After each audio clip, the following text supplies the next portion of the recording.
Bienvenidos a Reconstruyendo la Historia. Hoy nos adentramos en uno de los capítulos más fascinantes y oscuros de la Edad Media. Vamos a descubrir quiénes fueron realmente los templarios. Porque, más allá de los mitos, las leyendas y las películas, existió una orden religiosa y militar que acumuló un poder inmenso, y cuya caída fue tan repentina y violenta que, aún hoy, sigue alimentando teorías de conspiración. ¿Quiénes fueron realmente los templarios?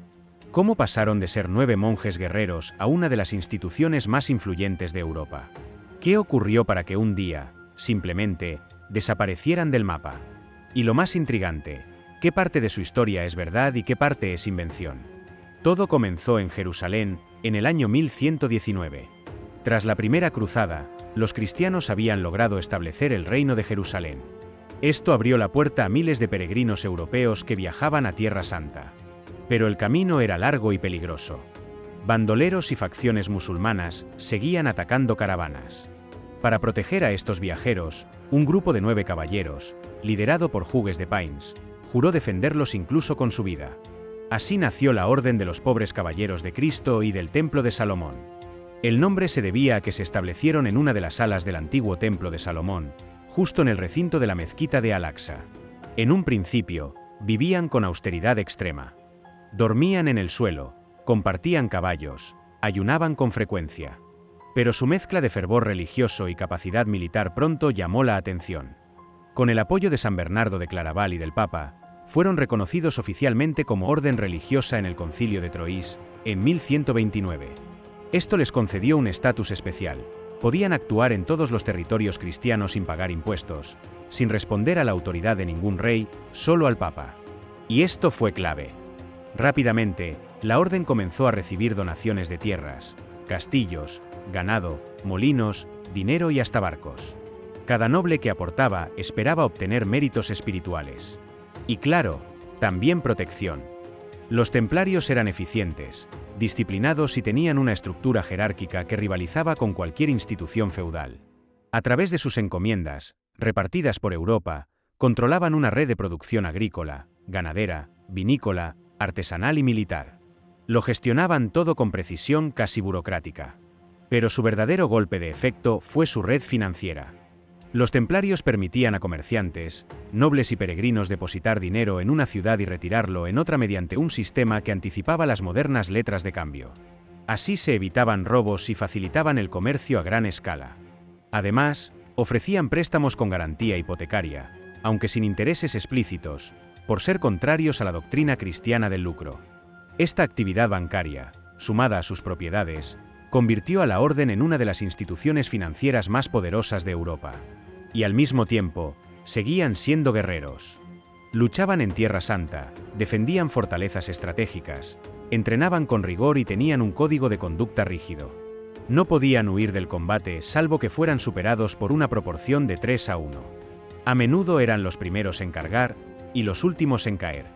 Los musulmanes los respetaban por su valentía, pero también los odiaban por su fanatismo. Se dice que nunca mostraban clemencia, ni esperaban recibirla. Durante más de un siglo, los templarios fueron un símbolo del poder cristiano. Pero todo cambió cuando los musulmanes recuperaron la mayoría de los territorios en Oriente Medio. La caída de Jerusalén en 1287 y la posterior pérdida de Acre en 1291 marcó el final de las cruzadas. Con la pérdida de Tierra Santa, la orden templaria quedó sin función militar clara.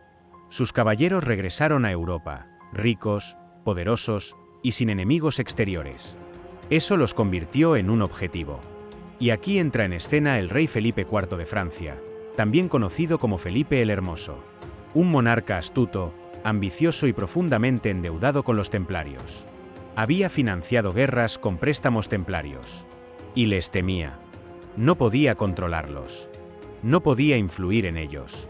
Eran, en muchos sentidos, un estado dentro del estado. Felipe comenzó a preparar su caída con sigilo.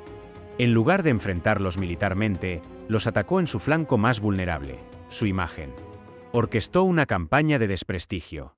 Acusó a los templarios de herejía, sodomía, adoración de ídolos demoníacos y prácticas blasfemas durante sus rituales secretos. Estas acusaciones se apoyaban en confesiones obtenidas bajo tortura y en el miedo. El viernes 13 de octubre del año 1307, Felipe ordenó la detención simultánea de todos los templarios en territorio francés. Fue una redada masiva, inesperada y perfectamente ejecutada. Cientos fueron arrestados.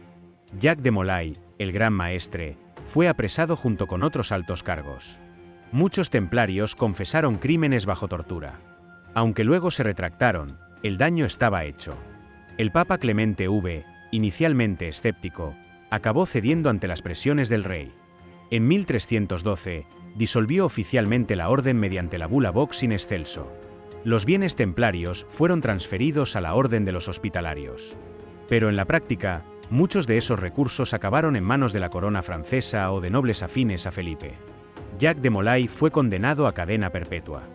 Pero cuando se retractó públicamente de sus confesiones y proclamó la inocencia de la orden, fue quemado vivo en una isla del Sena en 1314. La leyenda dice que, en sus últimos instantes, lanzó una maldición sobre el Papa y el Rey, que murieron ese mismo año. Desde entonces, el viernes 13 ha quedado asociado al infortunio. Pero la desaparición de los templarios no fue total. Algunos miembros lograron escapar. En otros países, como Portugal, España o Escocia, fueron integrados en nuevas órdenes o protegidos por monarcas menos hostiles. En Portugal, por ejemplo, pasaron a llamarse la Orden de Cristo, y seguirían activos durante siglos. A partir de aquí, el misterio se desata. Se dice que ocultaron un gran tesoro, que custodiaban reliquias sagradas como el Santo Grial, el Arca de la Alianza o incluso el linaje de Jesús, que sobrevivieron en la clandestinidad y fundaron sociedades secretas como la masonería, que protegían conocimientos ancestrales prohibidos por la Iglesia. Ninguna de estas teorías ha sido demostrada, pero todas han alimentado el mito. Incluso el enigmático Baphomet, la figura supuestamente adorada por los templarios, ha sido reinterpretado cientos de veces, como símbolo herético, como invención propagandística o como representación alegórica del conocimiento oculto. Su imagen se ha usado en todo tipo de contextos esotéricos, desde el ocultismo del siglo XIX hasta las teorías conspirativas modernas. Hoy en día, el legado templario está en todas partes. En libros, películas, videojuegos, sociedades secretas reales o ficticias, y también en el imaginario colectivo. Su cruz roja es un símbolo de lucha, misterio y poder, pero también de injusticia, persecución y martirio. Porque más allá del mito, lo cierto es que los templarios fueron víctimas de su propio éxito. Se convirtieron en una fuerza tan poderosa que, en un mundo de reyes y papas en conflicto, eran intolerables. Su caída no fue un castigo divino. Fue una jugada política. Una eliminación calculada de una orden que ya no servía a los intereses del poder establecido. Y aún así, su historia sigue viva.